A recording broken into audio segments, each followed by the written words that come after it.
নমস্কার। স্বরচিত কবিতা বর্ষায় শিশুর প্রশ্ন। বল না মাগো, আষাঢ় শ্রাবণ কেন বর্ষাকাল? সূর্যি কেন থাকে সদাই মেঘের অন্তরাল? মেঘ কেন মা আসে বল, কোন দেশে ওর বাড়ি? কোন দেশে ও যাবে মাগো চড়ে হাওয়া গাড়ি? সদাই মেঘে গুরু গুরু আওয়াজ কেন হয়? মেঘের সাথে আকাশের বুঝি ঝগড়াঝাটি হয়?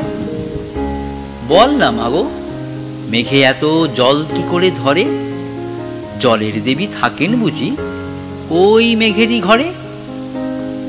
মেঘের থেকে কেন জলের ধারা ঝরে পড়ে? কেন মাগো বৃষ্টি নামে ডাকি মোরা তারে? বর্ষাকালে বৃষ্টি হয় এতটুকুই জানি, কেমনে হয় মাগো আমায় বল দেখি এক্ষুনি। নমস্কার।